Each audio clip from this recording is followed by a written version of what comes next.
சாம்ராட் ஆன்மீகம் நேயர்களுக்கு வணக்கம். இந்த பதிவில் நம்ம என்ன தெரிஞ்சுக்க போகிறோம் அப்படின்னு பார்த்தீங்கன்னா, தெய்வ சம்பந்தப்பட்ட விஷயங்கள் தான். இந்த குலதெய்வ வழிபாடு தான். அதுவும் இப்போ இந்த சமூக வலைத்தளம் வந்ததுக்கப்புறம் ஒவ்வொருத்தர் இஷ்டத்துக்கு அவங்க குலதெய்வ வழிபாடை பற்றி அவங்களுடைய அனுபவங்கள் இல்லை அவங்களுக்கு தெரிஞ்ச விஷயங்களை சொல்கிறாங்க.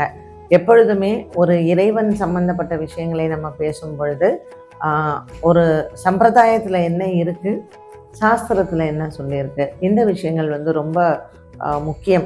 இப்போ சம்பிரதாயம் அப்படின்னு சொல்லும் பொழுது என்ன அப்படின்னு கேட்டிங்கன்னா, சைவ முறைப்படி தெய்வங்களை வணங்குவது, அசைவ முறைப்படி தெய்வங்களை வணங்குவது அப்படின்னு இருக்கும். இப்போ உங்கள் குலதெய்வங்களுக்கு நீங்கள் பரம்பரையாக ஒரு அசைவ முறைப்படி நீங்கள் வணங்குறீங்கன்னு வச்சுக்கோங்க. இப்போ உங்களுக்கு நீங்கள் மதுரை வீரனாக இருக்கலாம், இல்லை உங்களுக்கு பாண்டி முனியாக இருக்கலாம், இல்லை உங்களுக்கு கருப்பண்ண சாமியாக இருக்கலாம். இந்த மாதிரியான காவல் தெய்வங்களுக்கு உங்கள் குல வழக்கப்படி அது ஒரு கிராம தேவதையாக, அது ஒரு எல்லை தெய்வமாக இருக்கும் பொழுது காவு கொடுத்து சாமி கும்பிடுவாங்க. இப்போ நீங்கள் பார்த்தீங்கன்னா பல கிராமங்களில் இந்த கிராம தேவதைகளுக்கு எல்லாமே அமாவாசை நேரங்களில் ஊருக்கு மக்கள் எல்லாம் சேர்ந்து கால நேரத்தில் அந்த உச்சிக்கால பூஜையெல்லாம் பண்ணும் பொழுது அதுக்கு காவு கொடுத்து தான் சாமி கும்பிடுவாங்க. ஸோ இந்த எல்லை தெய்வத்திற்கு எதுக்காக காவு கொடுத்து சாமி கும்பிடுறாங்க? எல்லையிலேருந்து உள்ளேருந்து வர்றவங்க கிராம மக்களுக்கு எந்த விதமான பாதிப்பும் கொடுக்கக்கூடாது. கிராம மக்கள் ஊரை விட்டு போகும் பொழுது அவங்க பத்திரமா திரும்ப அந்த எல்லைக்குள்ளே அவங்க வரணும் அப்படிங்கிறதுக்காக கிராம தேவதைகளை அவங்க வழிபாடு செய்தாங்க. மேலும் அவங்க கிராம தேவதைகளுக்கெல்லாம் ஏன் இந்த மாதிரி ஒரு பலி கொடுத்து சாமி கும்பிடுவாங்கன்னா, அந்த தேவதைகளுக்கு அப்படி தான் நீங்கள் சாமி கும்பிடுற முறையாக இருக்கும், வழக்கமாக இருக்கும். ஒரு ஊரில் வியாதி வரக்கூடாது, நிறைய பேருக்கு அந்த வியாதினால பாதிப்பு வரக்கூடாது, பல உயிரினங்கள் அதாவது கால்நடைகள் எல்லாம் எந்த விதமான பாதிப்புகளும் இருக்கக்கூடாது, உயிர் இழப்புகள் இருக்கக்கூடாது. ஒரு வெள்ளத்தினாலோ மழையினாலேயோ இல்லை இந்த மாதிரி புயல்னாலேயோ அந்த ஊர் சேதமடையக்கூடாது அப்படின்னு சொல்லி கிராம தேவதைகளை வழிபாடு செய்தார்கள். இது அசைவ முறையில் செய்வாங்க. சைவ முறையில் கும்பிடுறது, ஊர் உள்ள இருக்கக்கூடிய சிவன் கோவில், பெருமாள் கோவில், அங்கே இருக்கக்கூடிய ஒரு சின்ன மாரியம்மன் கோவில், இப்படி எல்லாம் பார்த்தீங்கன்னா பொங்கல் வச்சு சாமி கும்பிட்டு வழிபாடு செய்வாங்க. இதெல்லாம் சைவ முறையில் சாமி கும்பிடுறதாக இருக்கும். ஸோ இந்த குலதெய்வம் அப்படிங்கிறது எப்படி வரும்னா, ஊர் உள்ள இருக்கக்கூடிய மக்களுக்கு பார்த்தீங்கன்னா உங்கள் குல வழக்கப்படி ஒரு எந்த கிராமமாக எடுத்தாலும் அங்கே ஒரு சிவன் கோவில் இல்லாமல் இருக்காது, ஒரு பெருமாள் கோவில் இல்லாமல் இருக்காது, ஒரு மாரியம்மன் கோவில் இல்லாமல் இருக்காது. பிரதானமாக சில ஊர்களில் ஒரு முருகன் கோவில் தனித்து ஒரு முருகன் கோவில் இருக்கிறதும் இருக்கு. ஸோ ஒரு ராமர் கோயில் இருக்கலாம், ஒரு கிருஷ்ணர் கோயில், இது எல்லா கிராமங்கள்லையும் இருக்கும் அப்படின்னு சொல்ல முடியாது. ஸோ சைவ முன்னாடியெல்லாம் பார்த்தீங்கன்னா இந்த குலங்களில் பிரிவினைகள்லாம் ரொம்ப கிடையாது.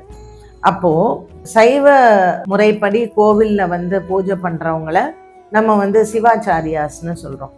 வைணவ திருத்தலங்களில் பண்ணுறவங்கள பட்டாச்சாரியார் அப்படின்னு சொல்கிறோம். அம்மன் கோவில் பூசாரிகள் அப்படின்னு சொல்கிறோம். ஸோ இந்த மாதிரி ஒவ்வொரு குலத்தவருக்குமே அவங்கவுங்க கோவில்களில் அந்தந்த முறைப்படி சாமி கும்பிட்டுட்டு வந்திருந்தாங்க. ஸோ நீங்கள் ஒரு சிவன் பக்தராக இருந்தால், இல்லை உங்கள் குலத்திற்கு நீங்கள் சிவனை குலதெய்வமாக எடுத்துப்பீங்க. நீங்கள் ஒரு வைணவராக இருந்தால் அந்த ஊர் உங்கள் சொந்த மண்ணாக இருக்கும் பொழுது அந்த ஊரில் இருக்கக்கூடிய பெருமாள் உங்களுக்கு தெய்வமாக இருக்கும். நீங்கள் சைவமும் நாங்கள் சிவனையும் கும்பிடுவோம், ஆனால் எங்களுக்கு மாரியம்மன் குலதெய்வமாக இருக்கும்னு சொல்லும் பொழுது அந்த ஊரில் இருக்கக்கூடிய மாரியம்மனோ இல்லை நீங்கள் ஒரு காளியையோ நம்ம குலதெய்வமாக எடுத்து கும்பிடுவோம். ஸோ இப்படி தான் குலதெய்வங்களை நாம் வணங்கினோம். நம்ம குலத்தை வளர்க்கக்கூடிய தெய்வங்கள். அப்புறம் என்னாச்சு, ஒரு காலகட்டத்தில் கிராமங்கள்ல இருந்து மக்கள் வெளியேற ஆரம்பித்தாங்க. ஸோ பிழப்பு தேடி அவங்களுடைய வேலைகள் எல்லாம் வெளியூரில் இருக்குன்னு சொல்லி பிழைப்புக்காக அவங்க வெளி கிராமங்களுக்கு போக ஆரம்பித்தாங்க. ஸோ எப்போ நம்மளுடைய நாட்டில் ஒரு அந்நியர்கள் நம்மளுடைய நாட்டை கைப்பற்றும் பொழுது நிறைய இது மாறுபட்டது. அப்போ ஒரு கிராமத்துலேருந்து இன்னொரு கிராமத்துக்கு போனது, ஓடி ஒளிஞ்சுக்கிட்டது, கோவில்களை எல்லாம் காப்பாற்றணும் அப்படின்னு சொல்லி அந்த விக்கிரகங்கள்லாம் எடுத்துட்டு போய் ஒளிச்சு வச்சது. ஸோ இப்படி நம்மளுடைய நாட்டில் நிறைய நடந்தது. அப்போ என்ன பண்ணாங்கன்னா, ஒரு சிலர் அந்த ஊர்ல இருந்து கிளம்பும் போது, ஐயோ நம்ம இந்த ஊரை விட்டு போறோம், அந்த குலதெய்வத்தினுடைய மண்ணை எடுத்துட்டு போய் அங்க அவங்க தெய்வங்களை, அந்த கோவில்களை எல்லாம் கட்டினாங்க. ஸோ இன்னைக்கும் நிறைய குடும்பங்கள்ல என்னன்னா, எங்களுக்கு எது குலதெய்வம்னே தெரியல அப்படின்னு சொல்லுவாங்க.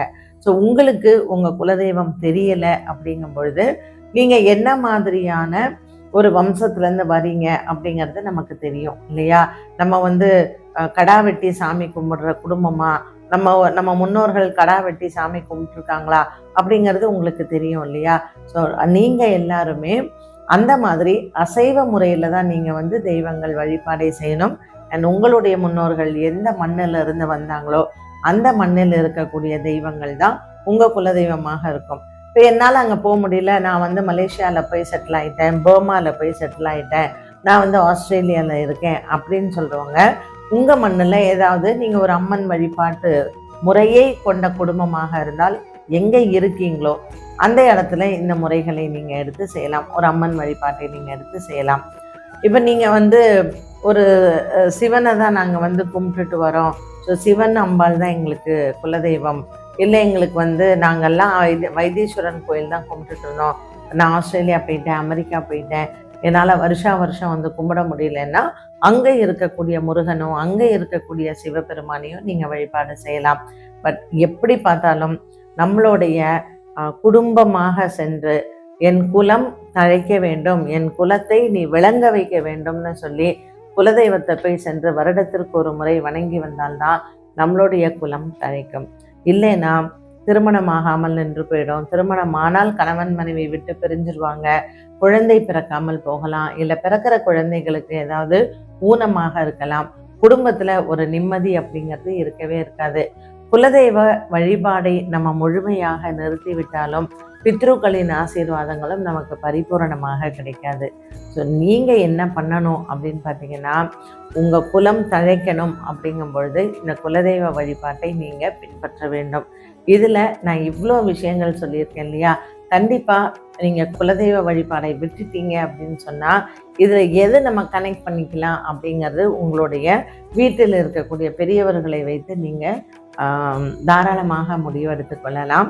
ஸோ எப்பொழுதுமே முறை மாற்றி குலதெய்வத்தை வணங்குவது அப்படிங்கிறது பாவம். ஸோ நீங்கள் சைவ முறையில் கும்பிட்டீங்கன்னா சைவ முறையில் கும்பிடுங்க, அசைவ முறையில் கும்பிட்டிங்கன்னா அசைவ முறையில் தான் கும்பிடணும். எங்கள் குடும்பத்தில் இந்த காவு கொடுக்கறது, பலி கொடுக்கறது தவறு, பாவம்னு சொல்லி நிறுத்திட்டாங்க அப்படின்னு சொல்கிற குடும்பங்களும் நிறையா இருக்குது. அந்த மாதிரியான குடும்பங்களும் கண்டிப்பாக உங்கள் முன்னோர்கள் என்ன செஞ்சாங்களோ உங்கள் தெய்வங்களுக்கு நீங்கள் அதுபடி தான் பொதுவாக தெய்வங்களை வணங்க வேண்டும். நமக்கு ஒரு விஷயத்தை மாற்றிக்கொள்வதோ இல்லை நம்மளுடைய சௌகரியத்திற்காக மாற்றிக்கொள்வதோ தவறான ஒரு விஷயம்தான். நிறைய பேருக்கு குலதெய்வம் தெரியலை அப்படிங்கிறதுக்காக திருப்பதி பெருமாளை தான் குலதெய்வமாக எடுத்துக்குவாங்க. ஸோ திருப்பதி பெருமாள் எப்பொழுதுமே இஷ்ட தெய்வம் தான், அவர் பிரார்த்தனை தெய்வம். மொட்டை அடிக்கிறது, காது குத்துறது, இது எல்லாமே நம்ம திருப்பதி பெருமாளுக்கு பண்ணோம். ஒவ்வொருத்தருக்குமே ஒரு குலதெய்வம் என்பது உண்டு. உங்கள் குலதெய்வம் என்பது உங்கள் முன்னோர்கள் வாழ்ந்த மண்ணில் இருக்கக்கூடிய தெய்வங்கள் தான். உங்கள் முன்னோர்களினுடைய மண் எது அப்படிங்கிறத கண்டுபிடிங்க, அங்கே இருக்கிற தெய்வத்தை போய் வணங்குங்க, உங்கள் குலதெய்வத்தை அங்கேருந்து உங்கள் வீட்டுக்கு கூட்டிகிட்டு வாங்க. ஸோ குலதெய்வ வழிபாடை நீங்கள் தவறவிட்டால் உங்கள் முன்னோர்கள் ஆசீர்வாதமும் உங்களுக்கு கிடைக்காது. என்ன நேயர்களே, இந்த பதிவில் முன்னோர்களினுடைய ஆசீர்வாதங்களை குலதெய்வத்தின் மூலமாக எப்படி பெறலாம் அப்படிங்கிறத பார்த்தோம். மீண்டும் சந்திக்கும் வரை நன்றி, வணக்கம்.